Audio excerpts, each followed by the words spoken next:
बिस्मिल्लाहिर्रहमानिर्रहीम। आज हम एएस लेवल अकाउंटिंग, जिसका कोड है 9706 वेरिएंट 22, इसके मई जून 2022 का क्वेश्चन नंबर 3 करने जा रहे हैं। क्वेश्चन नंबर 1 और 2 ऑलरेडी रिकॉर्डेड है। आपको क्रचेस एकेडमी के यूट्यूब चैनल की प्लेलिस्ट में फोल्डर मिलेगा, वहाँ जाके देख सकते हैं। इसके अलावा वहाँ पर आपको 2021 से लेके 2017 तक विंटर समर दोनों टर्म्स के पेपर आपको वहाँ मिलेंगे।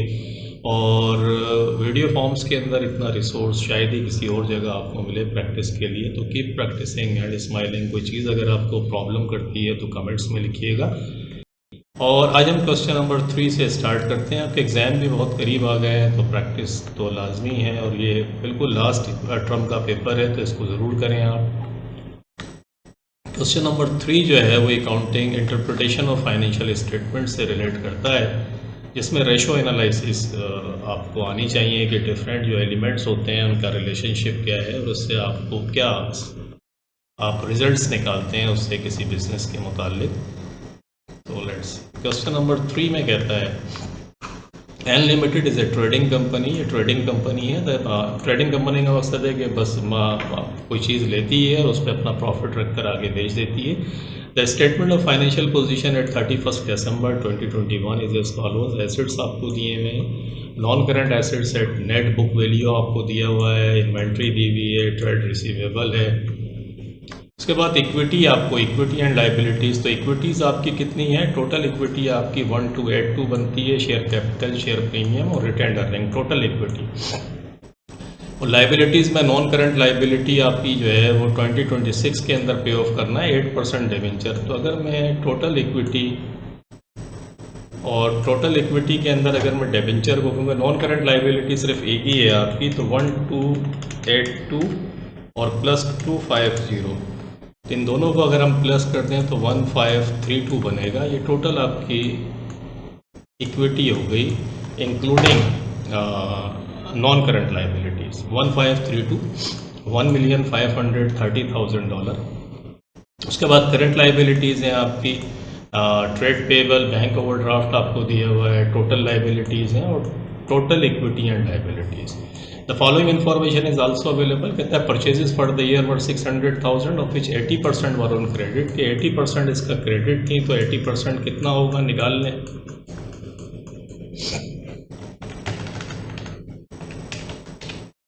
$480,000।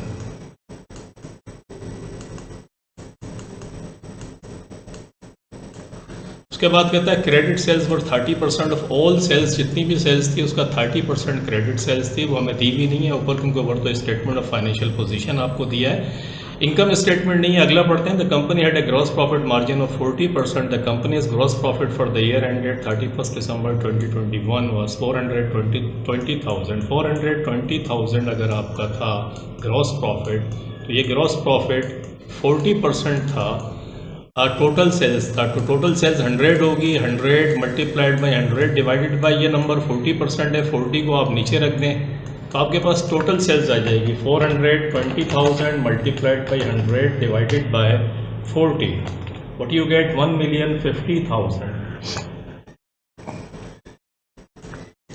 1,050,000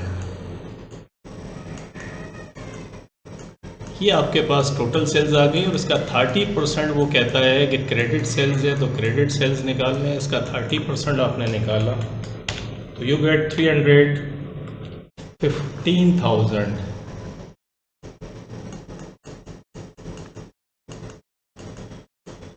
ये आपका 315,000 क्रेडिट सेल्स आपकी आ गई। The company's profit for the year was 182,000। 182,000 आपका प्रॉफिट था। No interest was charged in the bank overdraft. Bank overdraft पे कोई इंटरेस्ट चार्ज नहीं हुआ, तो वो दिया हुआ ही नहीं है हमें, लेकिन 8% डिबेंचर का इंटरेस्ट अलबत्ता निकलता है। ये कितना निकलता है? 8% इंटरेस्ट है इसका, तो 8% कितना आ गया? 250 मल्टीप्लाइड बाई 8%, ये 20 बनता है।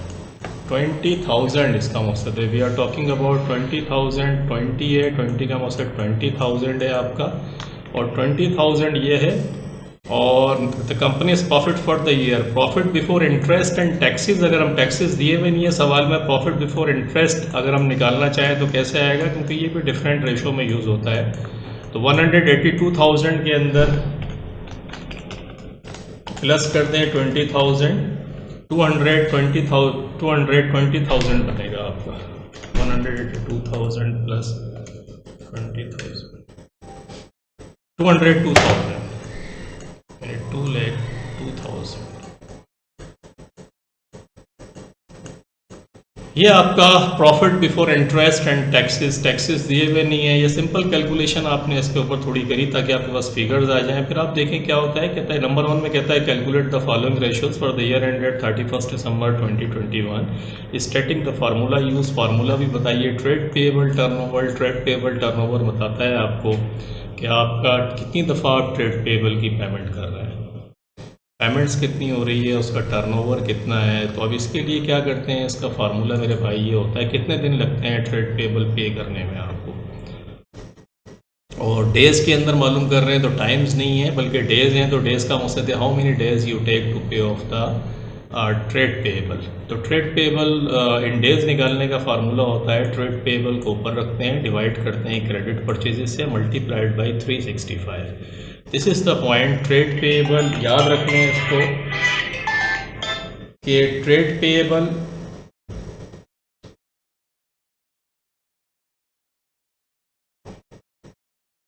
Payable divided by credit purchases multiplied by 365। Trade payable देखें सवाल के अंदर दिया हुआ था आपको, ये देख रहे हैं ट्रेड पेएबल 42,000 गिवन था क्वेश्चन के अंदर, और क्रेडिट परचेजेस आपने निकाली है, अभी मैंने आपको निकाल कर बताई थी 480,000 की, ये देख रहे हैं 80%।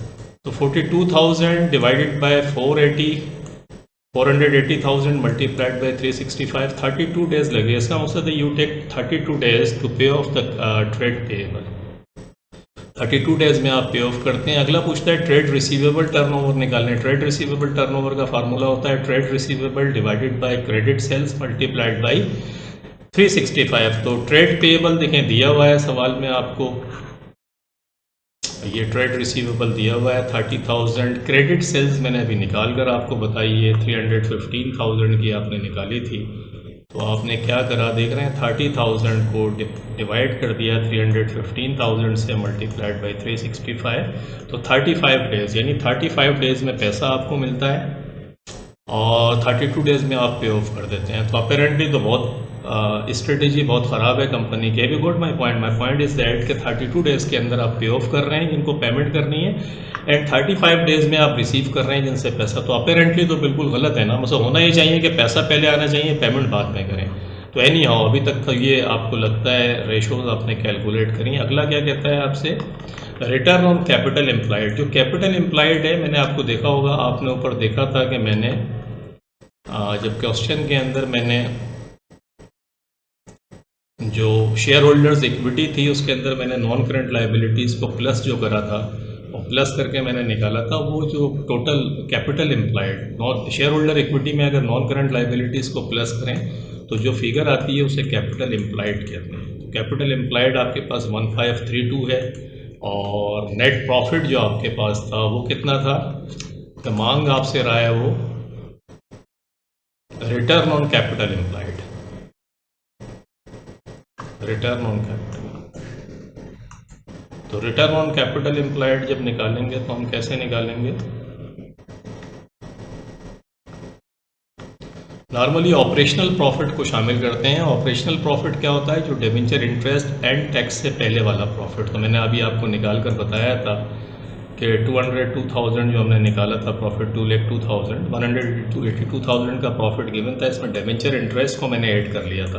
क्योंकि नॉर्मली हम जब ये फार्मूला यूज़ करते हैं रिटर्न ऑन कैपिटल एम्प्लॉयड, तो इसका फार्मूला होता है profit before interest divided by capital employed. Capital employed हम निकाल चुके हैं 1532, 1,532,000, और 2,02,000 हमने निकाला था interest, profit before interest multiplied by 100, 13.19% ये आपका return profit before interest and tax आपके पास, रिटर्न ऑन इक्विटी आपके पास आ गया, रिटर्न ऑन कैपिटल एम्प्लॉयड। तो रिटर्न ऑन कैपिटल एम्प्लॉयड 13.19% आपका हो गया। अगला क्या पूछता है आपसे, नॉन करंट एसेट्स टर्नओवर, कि नॉन करंट एसेट्स कितना आपको जनरेट करके प्रॉफिट दे रहे हैं, उनका टर्नओवर कितना है। तो नॉर्मली इसको फिर सेल्स होता है कि सेल्स कितनी जनरेट हो रही है, तो नेट रेवेन्यू आप ऊपर लिखते हैं। नेट रेवेन्यू के अंदर कैश, और क्योंकि जो नॉन करंट एसेट्स को जब आप यूज़ करते हैं तो रेवेन्यू जनरेट करने के लिए करते हैं, तो इसमें कैश और क्रेडिट को मिलाकर लिखते हैं, और वो 1,50,000 आपको पता है टोटल सेल्स आपके पास आएगी, तो नेट रेवेन्यू ये हो गया आपका। और net divided by net book value of non current assets. तो net book value of non current assets कितनी है आपके पास, वो क्वेश्चन के अंदर ऊपर दी हुई है, ठीक है, 1,52,000। ये देख रहे हैं non current assets at net book value. तो ये आपने सिंपल 1,50,000 को 1,52,000 बल्कि 1,520,000 से डिवाइड किया तो 0.69 टाइम्स आपके पास आ गया, कि 0.69 टाइम्स जो है वो नॉन करंट एसेट्स जनरेट कर रहे हैं प्रॉफिट। तो ये आपने देखा कि रेशोज़ और उनको किस तरीके से इंटरप्रेट करते हैं। आगे कहता है explain the importance of this non current assets turnover to the directors of L limited. C में कहता है कि explain one reason why share holder will be interested in the financial statements of a company. तो देखें, the ratio will inform the directors how efficiently assets are being used by the company to generate revenue, के कितना वो efficiently company use कर रही है revenue generate करने के लिए।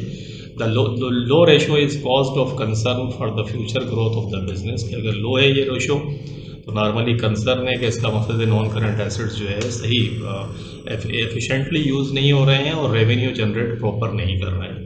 अगला शेयर होल्डर्स वाला है, to assess the security of the investment to decide whether to sell shares और make further investment. Financial statement से ही उनको पता चलेगा कि वो डिसीजन करें कि यार माल शेयर्स बेचने हैं या फर्दर इन्वेस्टमेंट करनी है। To assess the profitability of the company to gauge future dividend, profitability अगर है तो डिविडेंड गेज होता है कि यार डिविडेंड मिलेगा या नहीं मिलेगा। To compare results of different companies to decide on investment, different companies के फाइनेंशियल स्टेटमेंट्स को कंपेयर करके भी पता चलता है कि किस कंपनी में इन्वेस्टमेंट करना है। Published financial statement are much more important for the shareholders और द पोटेंशियल शेयर होल्डर्स। तो ये क्वेश्चन नंबर 3 आपने देखा कि कंप्लीट हुआ आपका। तो लेट्स सी, इंशाल्लाह मिलते हैं क्वेश्चन नंबर 4 के साथ। टेक केयर, अपना बहुत ख्याल रखिएगा। अल्लाह हाफिज़।